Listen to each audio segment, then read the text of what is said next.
Oh, sweet. I'm so horny. MHack, you're on with us. Now, I don't know if you're going to do any voices. I can try and sing an anime song. Well, no, that's not necessary, but what would be prompt and, you know, well deserved would be Happy 4th anniversary, okay, Garrett. Thank you very much. Oh my God. Thank you so much. 4 years we've been here, folks, for 4. Yeah. What have you done for 4 years there, Jedi? Son of MHack. We got rid of Jedi. Well, you know, I've just been I was kind of adrift in the job market. I remember sort of at the start of the PPS, but the last 2 years now, I've had a steady job at Cabela's. I live close to where I work. That's right. And I've got Cabela's. I pretty much have got like a really great schedule, so I can actually do stuff in the evening now. Hell yes. Do stuff like recreational drugs or like go on dates and like... A little column A, a little column B. Okay, gotcha. You're a well-rounded individual. You're living the exciting life in the big city. I have a tabletop Star Wars game I'm actually running tonight. Look at you. You're fucking killing it, brother.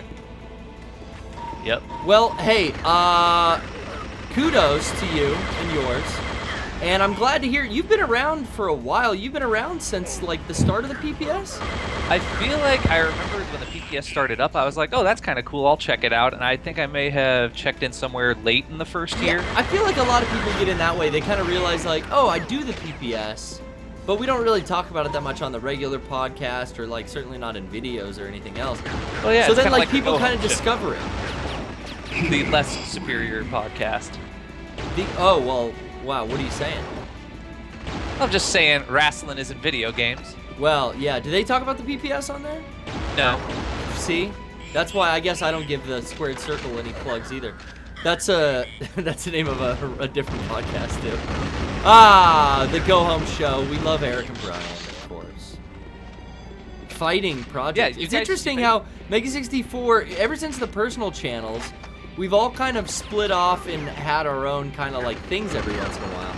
And even with the Friend Dimension and the Funny Factory stuff, not Friend Dimension, but the other Funny Factory shows, it was like you got Rocco, Derek, and Sean's each individual kind of creations. And then, you know, I got the PPS, Eric and Brian got the Go Home Show. I think it's important. You guys are putting out a lot of content, really, when you think about it. Well, yeah, I mean, we've been doing it for so fucking long, and you know, you get into a routine. You know, I wouldn't want to not do something every Wednesday night. Hell yeah. That was the way it was when any of my tabletop games finally sort of wrap up, and it's like, what are we going to do now? What are you going to do now? Well, that's why I got a new game going. Well, hell yeah. What tabletop Star Wars game? Are there miniatures involved, or is this just cards?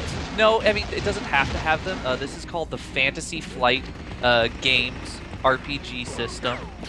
There are 3 core books that sort of represent the like. One of them's kind of for scoundrels and criminals and smugglers and stuff like that. Bad boys. That's called Edge of the Empire. There's one for if you want to do a campaign based on strictly on the struggle of the rebellion against the Empire. That's called Age of Rebellion. And then the one for like would-be Force users who want to restore the Jedi Order is called Force and Destiny. And I'm kind of running a hybrid of all of those core books together, played in the Knights of the Old Republic timeline. So is this very D&D related?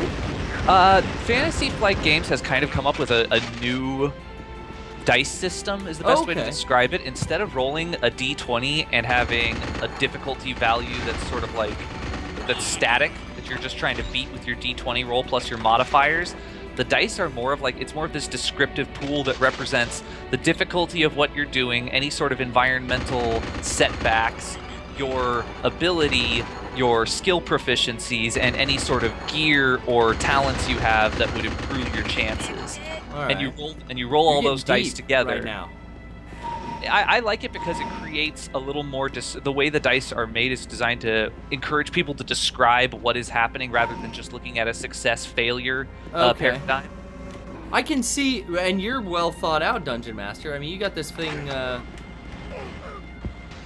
The Old Republic is really cool because it just means that people can be there. That means that the Jedi aren't like in complete rout. You know, people can be Force users and not have to hide it. The Republic. I hate having to hide my Force.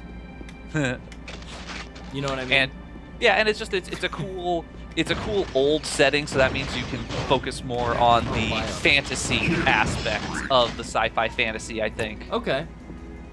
Well, it sounds cool, man. The only tabletops I played are like either have a board, have pieces, have miniatures, have cards, something like that. I've never gone like full D&D fantasy realm. I think I need to turn the difficulty up, by the way. Well, Fantasy Flight Games did put out these beginner games for these various RPG systems, and they come with all these little tokens so that you have a visual idea of like where your guys are, where the stormtroopers are, where your ships would be if you were having a dogfight. I hate losing track of my ships.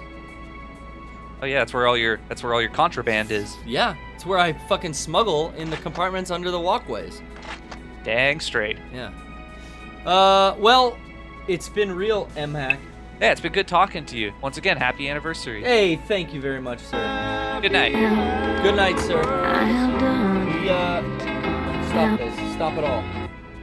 Stop it. Wait, no, don't stop that. Let's wait. Let's stop that. Let's play a new one. What do we got here? Ah!